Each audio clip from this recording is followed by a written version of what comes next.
Buenas tardes, compañeros, profesores aquí presentes. El día de hoy me toca hablar sobre el abordaje de síndrome diarreico. Para empezar con un caso clínico.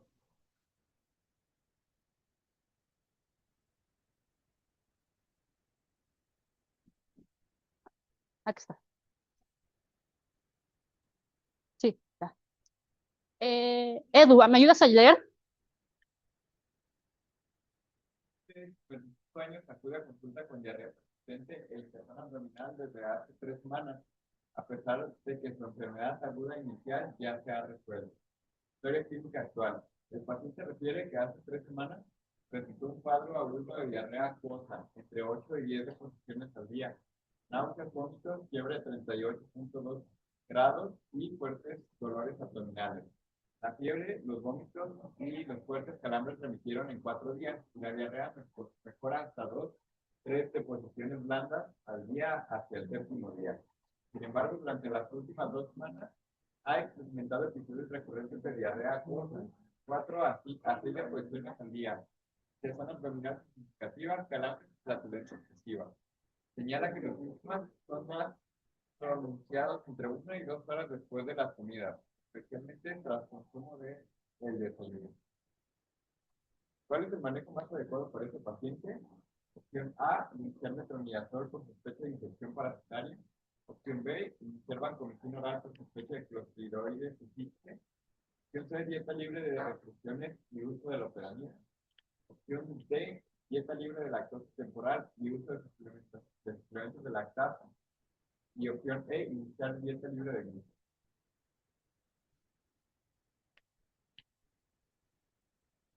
Ahí es un poco de trampa.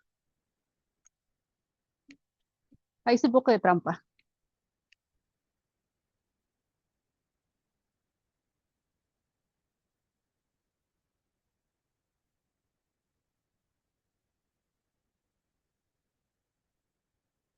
Hay un dato que va a cambiar prácticamente todo.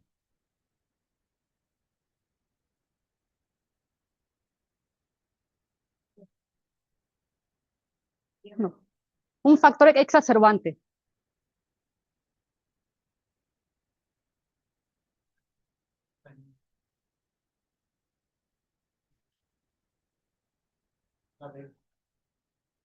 Así es, la de dieta libre de lactosa temporal. Por eso aquí puse la trampa. No puse que el desayuno me refería que era después de comer lo que era crema, mayonesa o incluso yogur. Nosotros podemos irnos más con la primera, con la que es inicio de metronidazol por infección parasitaria, porque cumple el tiempo, más de 14 días. Está asociado a flatulencia, distensión abdominal. Pero adelantándome un poco a la diarrea crónica, una de las principales causas de intolerancia a la lactosa son formas adquiridas por una gastroenteritis aguda. Si recordamos el caso, el paciente menciona que en una enfermedad aguda inicial ya había resuelto. La diarrea acuosa, sin presencia de fiebre o ataque al estado general, podríamos suponer que era una gastroenteritis viral. Las enfermedades diarreicas agudas y crónicas son una de las principales causas de atención en primer nivel de atención, como también en el servicio de urgencias. El abordaje y el tratamiento de manera oportuna disminuye el riesgo de complicaciones, deshidratación, desequilibrios hidroelectrolíticos o enfermedad renal aguda. Tenemos diferentes definiciones de esta propia diarrea. Puede estar asociada a una disminución de la consistencia, en este caso diarreas acuosas o con un Bristol 6 a 7. Otros mencionan lo que es un aumento en su frecuencia, mayor de 3. Sin embargo, esta es un poco ambigua porque muchos pacientes pueden referir evacuaciones más de 3 veces al día para ellos ser normal, pero con una consistencia dura, con un Bristol 3 a 4. Aquí en muchos pacientes, incluso con una sola diarrea, con estos hábitos intestinales que anteriormente les comenté, y si presentan 1 o 2 evacuaciones diarreicas con cambio en sus consistencias, para ellos va a considerarse lo que es esta enfermedad diarreica aguda. Por eso otras definiciones son cambios en el hábito intestinal propiamente del paciente. Otra definición que encontraríamos es aumento en el volumen. Cuando tenemos lo que es la absorción a nivel intestinal, el líquido remanente que es eliminado en las evacuaciones es de 100 a 200 mililitros. Y de aquí parte la otra definición. Muchos consideran una evacuación diarreica cuando hay presencia de un volumen más de 200 miligramos al día. Si hablamos de la epidemiología, ha habido un cambio drástico con la mortalidad. En 1990 teníamos hasta 2.9 millones de muertes. Se han agregado 3 factores importantes para disminuir esta, lo que es la hidratación oral, la introducción a la inmunización con rotavirus y lo que es el adecuado hacinamiento de alimentos, incluso de agua. Aunque eso no quita que sea una de las principales causas de morbilidad en hasta 5.000 millones de casos de enfermedad. La población más afectada sobre todo son menores de 5 años y mayores de 65 años. En México, del periodo de 2010 a 2019, se han evidenciado más de 57 millones de enfermedades diarreicas agudas, el 54% registrados en mujeres. Si hablamos de la clasificación de diarrea, podemos partir de diarrea aguda y crónica. Muchos consideran la diarrea aguda menor a 14 días, otros menor a 7 días. Y a partir de esto último es donde aparece lo que es la diarrea prolongada, de 7 a 14 días. También tenemos lo que es la persistente, de 14 a 30 días, y la propia crónica, más de 30 días. Si hablamos de los 2 mecanismos fisiopatológicos de esta enfermedad diarreica aguda, nos darán incluso la característica clínica. Tenemos lo que es la diarrea no inflamatoria e inflamatoria. La primera es ocasionada sobre todo por enfermedades virales, en este caso por rotavirus, norovirus, también por Escherichia coli enterotoxigénica, y de aquí podemos partir sobre todo en su fisiopatología. Estos microorganismos producen toxinas preformadas, por lo tanto, no va a haber una destrucción a nivel de la mucosa intestinal, lo que hay una afectación a nivel funcional, aumenta su secreción y disminuye la capacidad absortiva a nivel de la mucosa intestinal. Por eso que la clínica es muy característica, diarrea aguda abundante, presencia de náuseas y vómitos, pero sin que llegue a la presencia de evacuaciones mucosanguinolentas ni un ataque al estado general.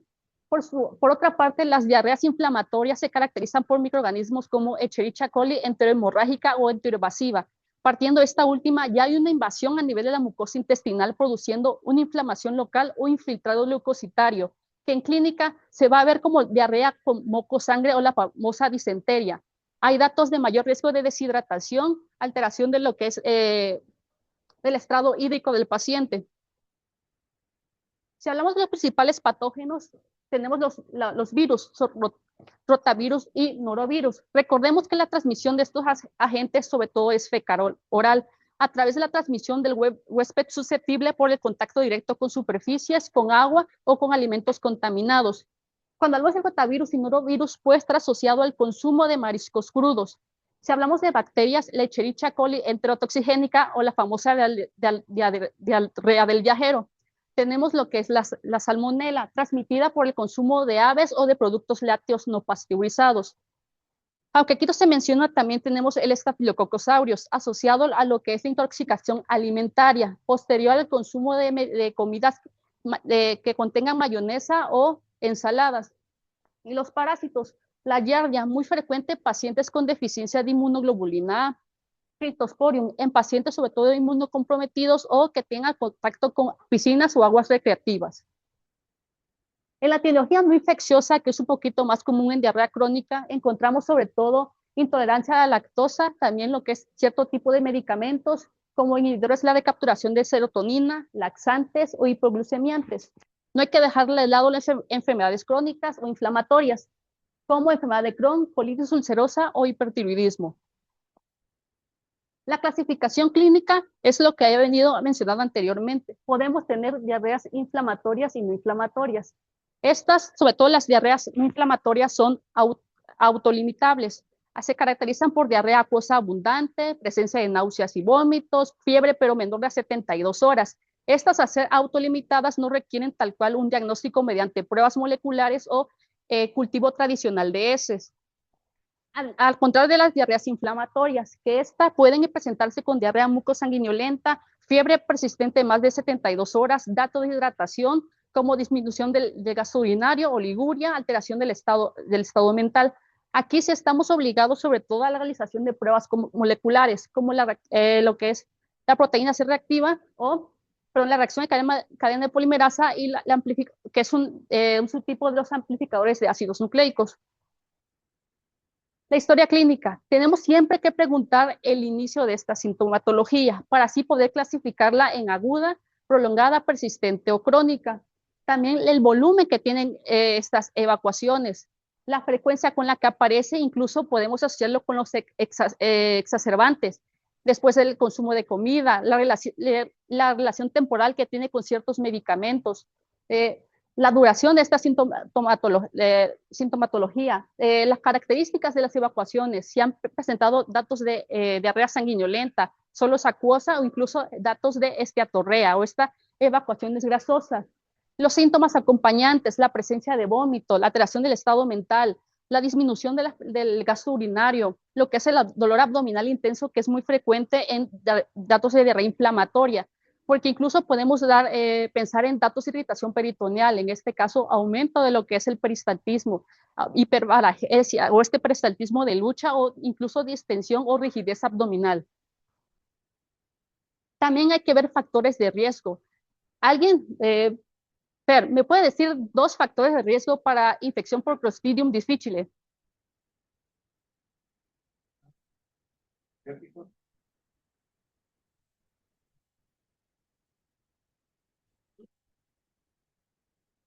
Los principales, uno, como bien mencionó Fer, era el uso de antibióticos en las últimas 12 semanas.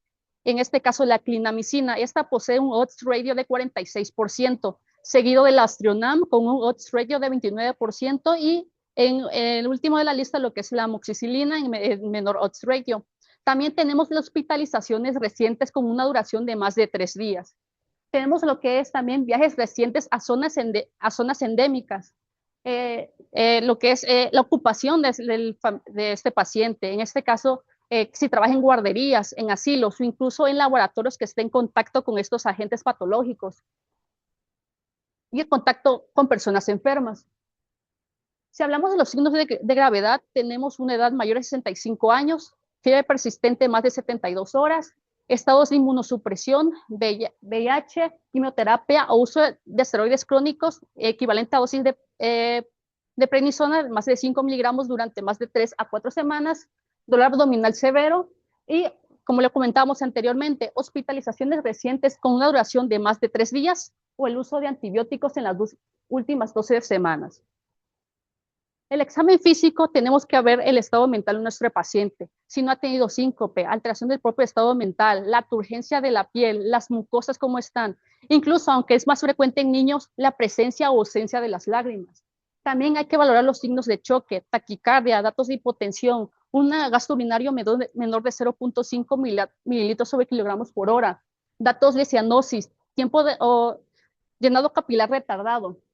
Incluso un examen abdominal que nos descarte en un proceso quirúrgico, en este caso datos de rigidez abdominal, peristaltismo de lucha, hiperalgesia.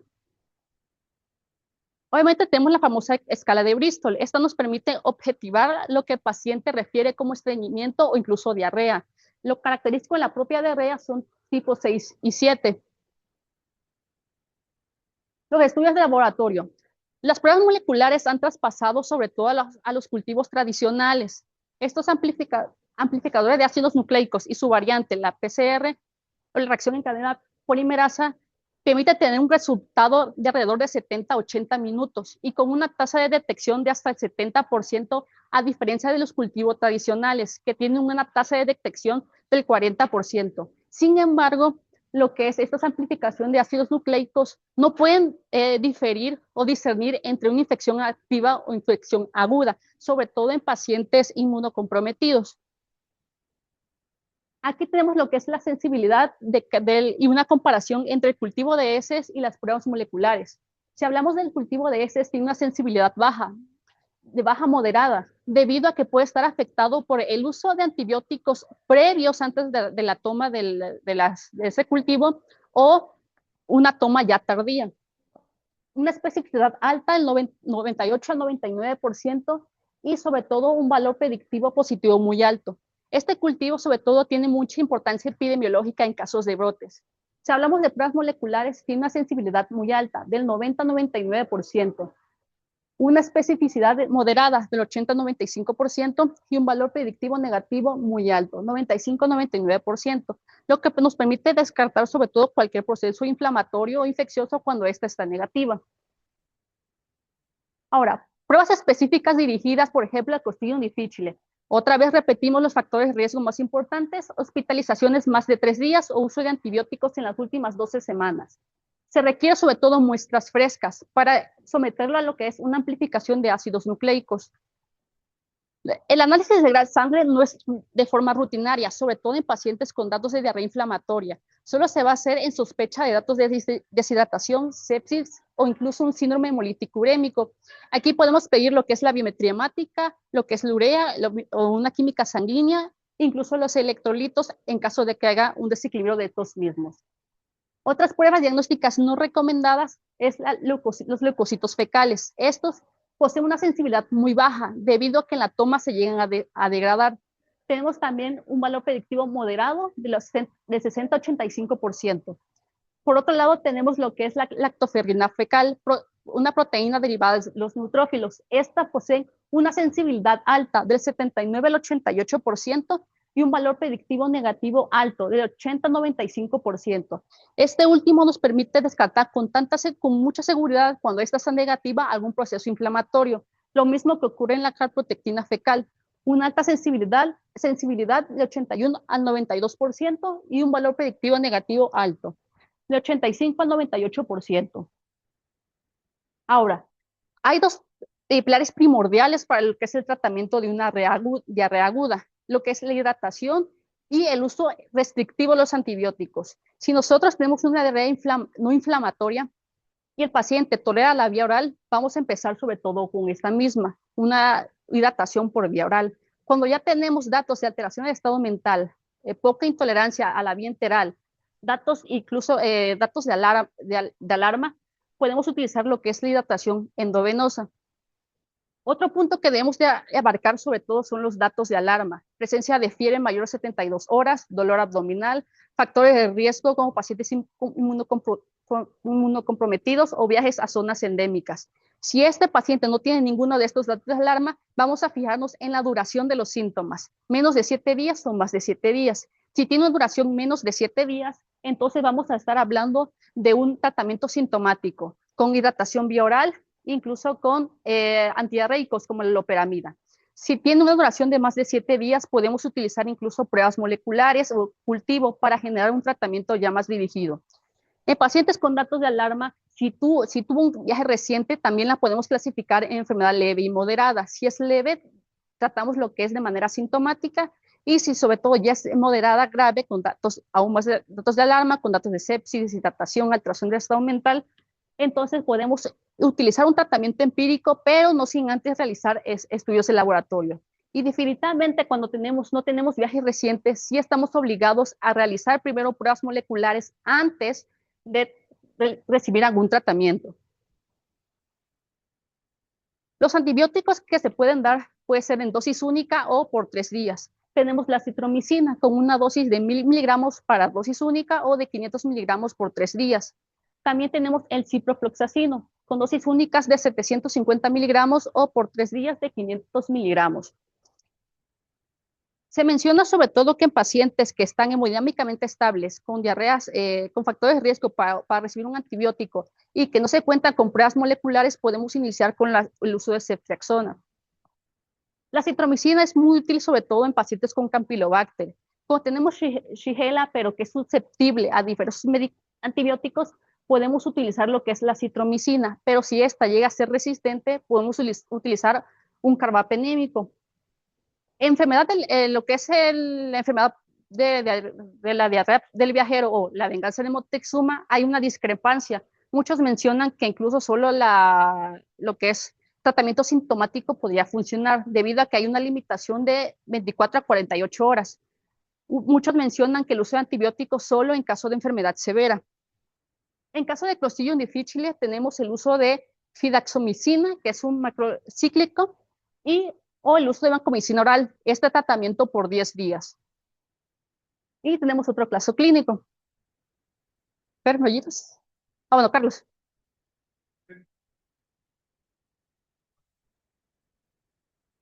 efectuado por adaptación lútea, 4 salían en sangre fibra. Protege los abdominal, fosfórico, potasio, que mejora parcialmente con la deshidratación. Negación de pérdida de peso significativa, pero 3 meses.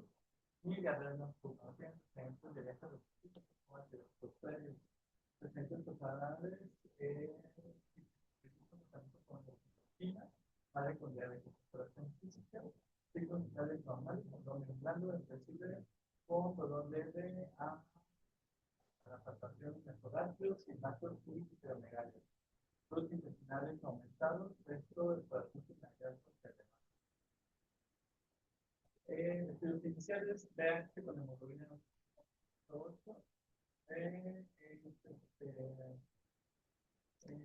por crónica aquí. El leuco no se ve, plaquetas normales, el total metabólico básico normal, PCA 2.8, la proteína fecal 35, IgA total 180 y la amenaza articular IgA 35. ¿Cuál es el siguiente paso más apropiado en el manejo de estas pacientes?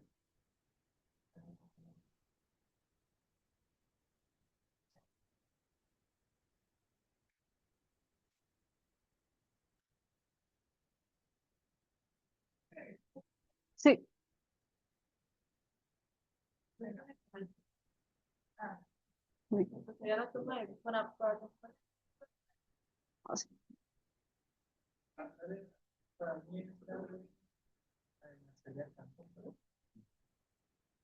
Sí, es la B.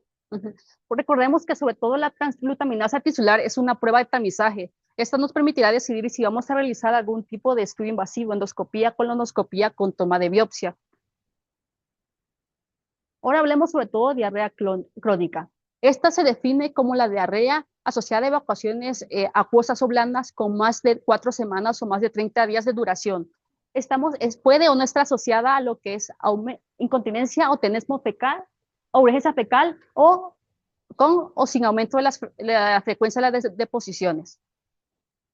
Ahora, si hablamos de la fisiología normal, muy involucrada sobre todo a nivel de la diarrea crónica, tenemos una ingesta diaria de 2 a 3 litros al día, o lo que se supone que debería ser. Esta permite ser absorbida en el intestino delgado en una cantidad de 7 a 9 litros al día, mientras que a nivel intestino del colon de 1 a 1.5 litros al día. Y lo que es el remanente, como le había explicado en un principio, es alrededor de 100 a 200 mililitros al día. Por eso es que parten muchos de que el significado de diarrea puede ser con un volumen mayor de 200 miligramos al día. Por lo tanto, la diarrea crónica como tal se asocia a una alteración en la absorción o un aumento en lo que es la secreción. Y por lo tanto, aquí podemos hablar un poco de esta propia fisiopatología de la diarrea crónica. Puede estar asociada a lo que es alteración en el eje intestino-cerebro, muy frecuente cuando estamos hablando de síndrome de intestino irritable, debido a que aquí hay una hipersensibilidad visceral, hay aumento de la permeabilidad intestinal, sobre todo después de eventos estresantes. También tenemos lo que es datos de mala absorción o mala digestión. Tenemos lo que es la famosa diarrea osmótica, en la que aquí se caracteriza sobre todo por una gran cantidad de solutos que hay a nivel de la luz intestinal. Esto permite que desde el epitelio intestinal hacia el lumen sea lo que es una secreción de agua dada por este aumento de la osmolaridad. Mientras que a nivel, también podemos tener diarreas secretoras, en este caso asociando a la secreción de péptidos a partir de tumores neuroendocrinos. Podemos tener el tumor asociado a somatostatina o el gastrinoma, incluso el tumor asociado al péptido intestinal vasoactivo. Esto lo que ocurre es generar una secreción de cloro gracias al monofosfato adenosín cíclico, lo que por lo tanto genera lo que es posteriormente un gradiente osmótico a nivel de la luz. Cuando hablamos de evaluación inicial, siempre hay que ver la periodicidad de los síntomas, sobre todo la duración de estos, si se cumplen las más de 30 días o en este caso las más de 4 semanas.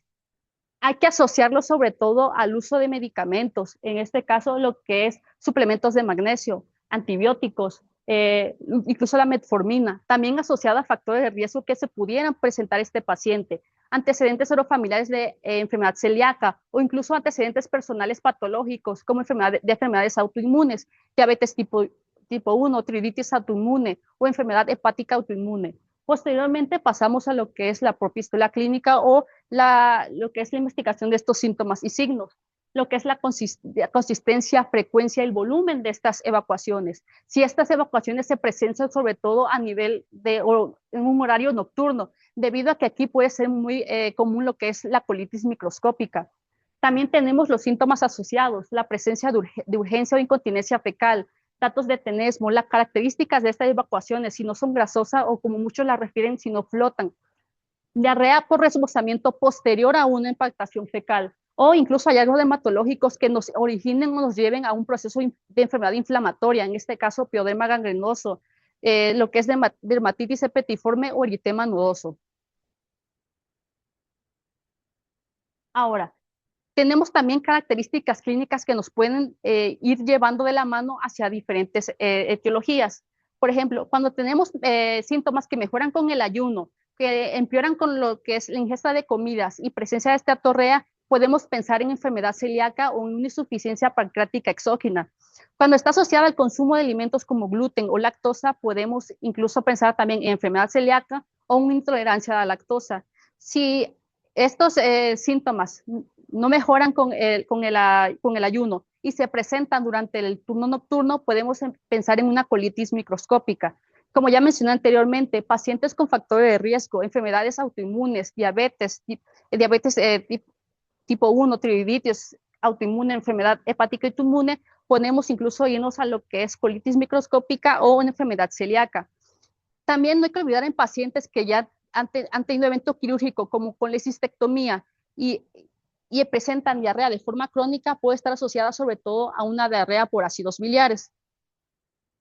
Ahora, las pruebas de laboratorio que pueden utilizarse son lo que es biometría hemática completa, electrolitos séricos, porque muchas de estas pueden ocasionar lo que es hipocalemia, hiponatremia, lo que es caprotectina fecal, que nos orienta a un proceso inflamatorio intestinal, lo que es pruebas de funcionamiento tiroideo que nos puedan llevar a un proceso de hipertiroidismo. Esto asociado sobre todo a que hay un aumento de lo que es el metabolismo de esta patología. Y anticuerpos antitransglutaminasa tisular, inmunoglobulina A, que siempre deben estar acompañados de unos niveles de inmunoglobulina A total, debido a que algunos pacientes pueden tener deficiencia de esta inmunoglobulina y generar falsos negativos. Tenemos los marcadores inflamatorios, algunos ya mencionados anteriormente, como lo que es la calprotectina fecal, que si tenemos un corte de más de 100 microgramos por gramo, aumenta el Hodge ratio hasta más de 25% para lo que es enfermedad inflamatoria intestinal. Tenemos la lactoferrina fecal con una sensibilidad mayor del 75% y una especificidad mayor del 80%, que esto nos permitirá justificar el envío o no al paciente a la realización de colonoscopía e ileoscopía. También la proteína C reactiva, con una alta sensibilidad de más del 73% y una especificidad del 78%. Tenemos otras pruebas como la elastasa fecal con un corte que puede ir de 50 a menos de 100 microgramos sobre gramo. Cuando tenemos, sobre todo, al tener un gran valor predictivo negativo y al estar esta prueba negativa, podemos descartar lo que es una insuficiencia pancreática exócrina. También tenemos anticuerpos de inmunoglobulina A, anticuerpos antitransglutaminasa tisular inmunoglobulina A, que es útil para el tamizaje de enfermedad celíaca, con una sensibilidad del 95% y una especificidad del 97%.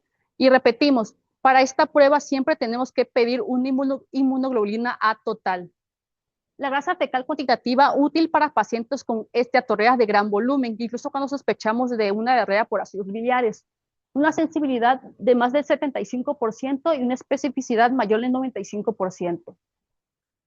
Ahora, ¿qué pacientes indicarle colonoscopía? Sobre todo a pacientes mayores de 50 años, aquellos con factores de riesgo para cáncer colorectal, aquellos con pérdida de peso no intencionada o presencia de anemia ferropénica no explicable. Ahora, la evaluación.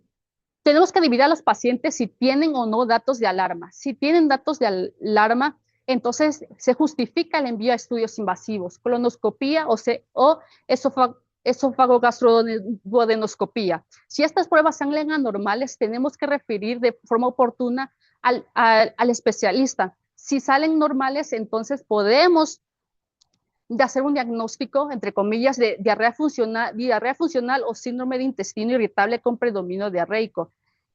Incluso en pacientes con síntomas de alarma y que encajen con las definiciones de lo que es un síndrome de intestino irritable o diarrea funcional, podemos iniciar tratamiento con dieta baja en estos polioles, oligosacáridos y sacáridos fermentables, con posterior reintroducción de estos a la dieta.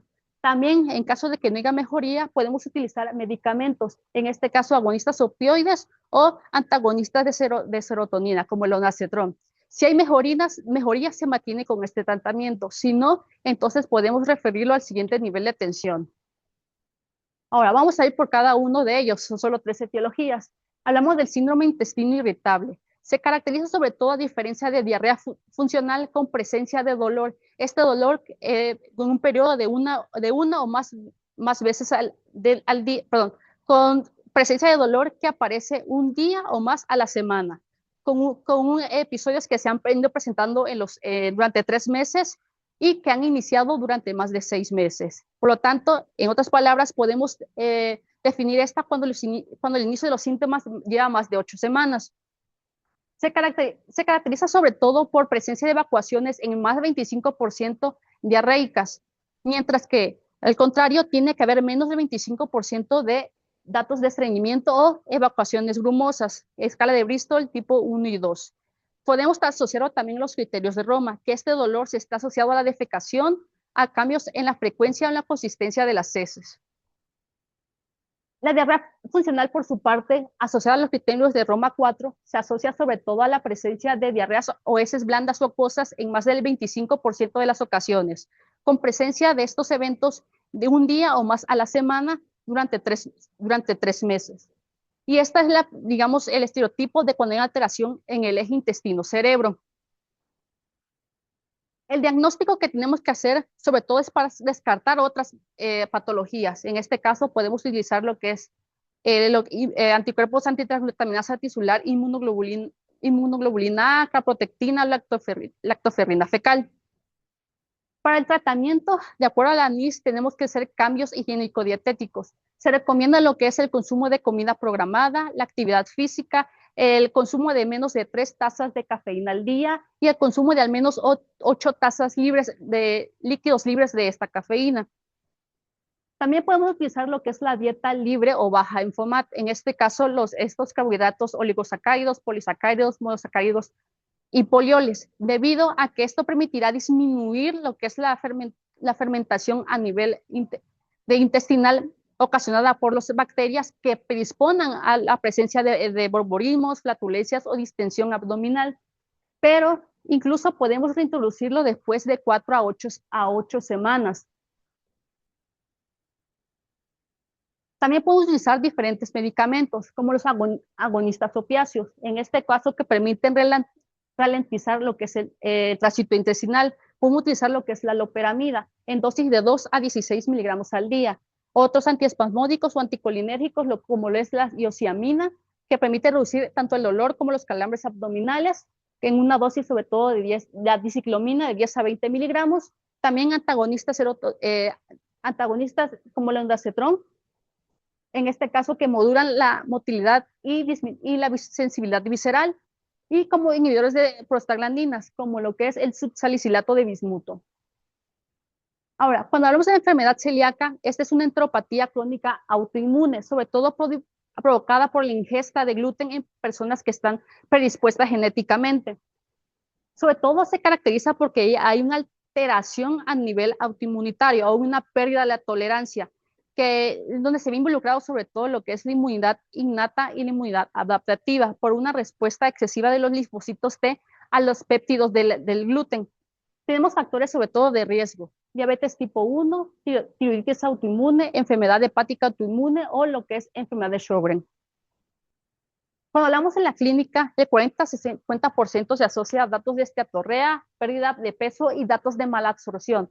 En este caso, a lo que es hierro, vitamina D12, incluso podemos tener lo que es osteoporosis. Tenemos pruebas no invasivas. Los anticuerpos antiglutaminasa tisular de inmunoglobulina A tienen una sensibilidad del 93% y una especificidad del 98%. Siempre lo tenemos que llevar en conjunto con una cuantificación de inmunoglobulina A total, debido a que hasta en el 2 a 3% de estos pacientes van a presentar de esa deficiencia y por lo tanto generar falsos negativos. Cuando esto ocurre, podemos utilizar lo que es la segunda línea, el péptido de gliadina diamidada.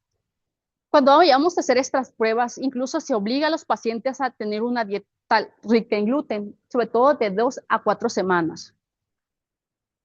De acuerdo respecto al tratamiento, debemos tener una dieta libre en gluten. Esta consiste en, para considerar la dieta libre en gluten, cuando contiene menos de 20 partes por millón. También tenemos que dar una monitorización, vigilancia y tratamiento a las deficiencias que esta enfermedad puede presentar, lo que es hierro, vitamina B12 o vitamina D. Y se olvidó aquí mencionar, como tal, estas son pruebas de tamizaje. Para confirmar una enfermedad celíaca, como lo vimos en el caso clínico, tenemos que hacer una endoscopía con toma de biopsia, donde se va a ver infiltrado leucocitario y atrofia vellosa. Si hablamos de deficiencia de disacaridasa, se caracteriza por reducción o ausencia de la actividad de una o más de estas enzimas, como lactasa, sacarasa, maltasa o isomaltasa. Si hablamos del primer caso clínico, la mayoría de las causas o etiologías de esta deficiencia de disacaridasa se debe a gastroenteritis aguda. Solo el 0.002% son de causas congénitas.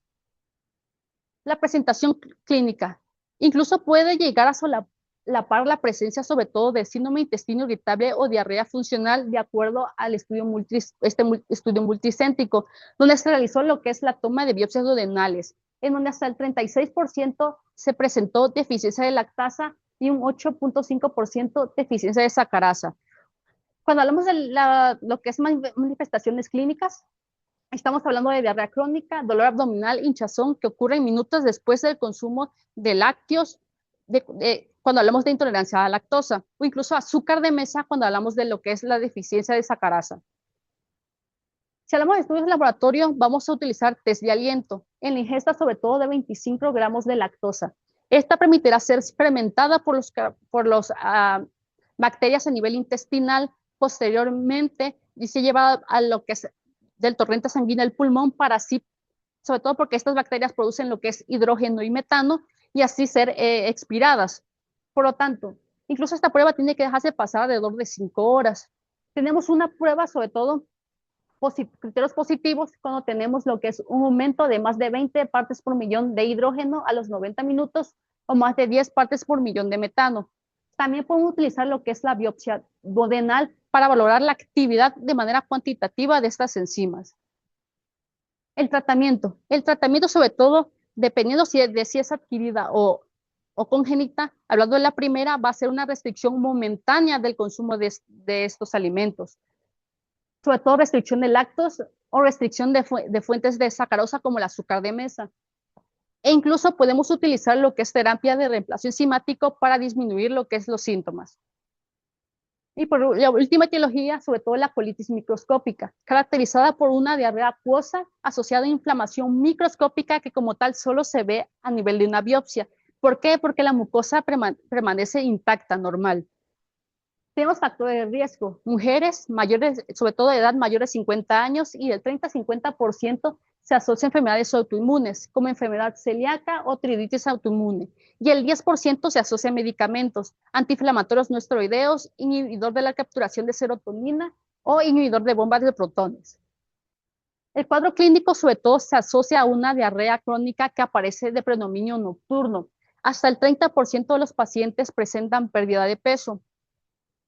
Para el diagnóstico, normalmente sí podemos encontrar linfocitos o una banda de colágeno a nivel de lo que es a nivel intestinal, pero estas van a ser en cantidades de menos de 5 linfocitos por campo en caso de los linfocitos, o una banda de colágeno de menos de 5 picogramos.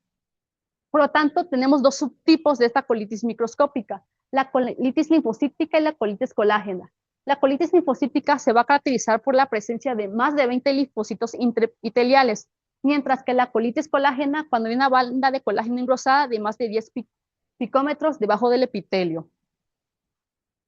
El tratamiento consiste sobre todo en sintomático, lo que es la loperamida o salicilato de bismuto. También pueden utilizar esteroides de forma oral como la budesonida, 9 miligramos diarios por 8 semanas hasta tener una remisión clínica con presencia de menos de 3 evacuaciones. Sin embargo, hasta el 70% de los pacientes puede haber recurrencia y por lo tanto reintroducimos este tratamiento pero a dosis bajas, a dosis de 3 miligramos al día. Y el último caso clínico.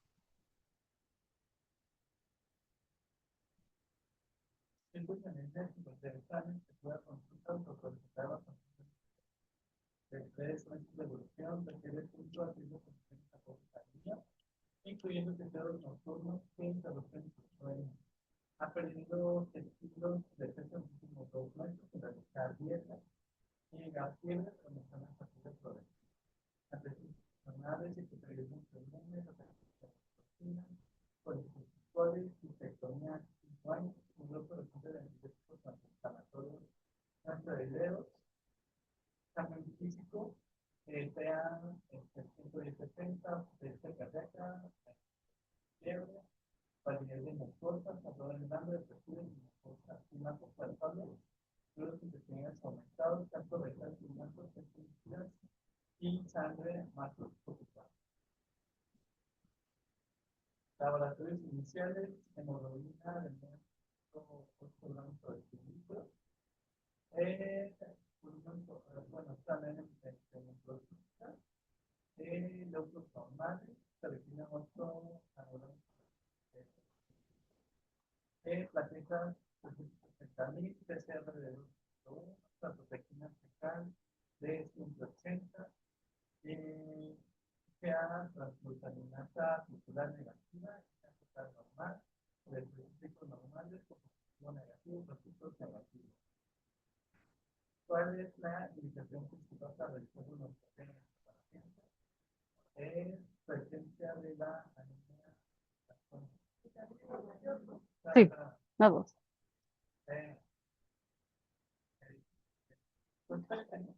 58.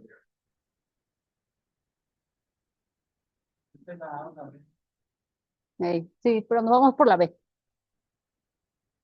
Sí, otra pregunta.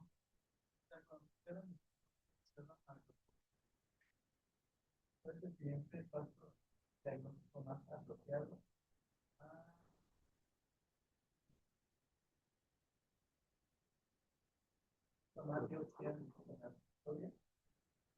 La B, sí.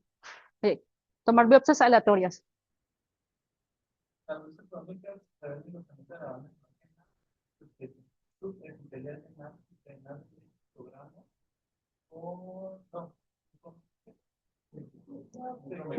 Perdón. Con invitados en hospital, este es el diagnóstico. La colitis colágena. Sí. Y para acabar, tenemos las conclusiones. Lo que es la clasificación temporal y clínica es el pilar del abordaje inicial. Nos permite sobre todo lo que es fundamental caracterizar una diarrea aguda, menos de 2 semanas, o crónica, más de 4 semanas. En diarrea aguda, tanto la hidratación es el pilar del tratamiento y el uso de antibióticos es uso de forma restrictiva. Las pruebas moleculares, amplificación de ácidos nucleicos y PCR han traspasado sobre todo lo que es los cultivos tradicionales. En más del 90% de los casos de diarrea crónica sobre todo son de causa no infecciosa. El escrutinio de la diarrea crónica exige sobre todo el uso de biomarcadores antes de realizar pruebas invasivas y sobre todo la presencia de signos de alarma son indicaciones absolutas de una colonoscopía.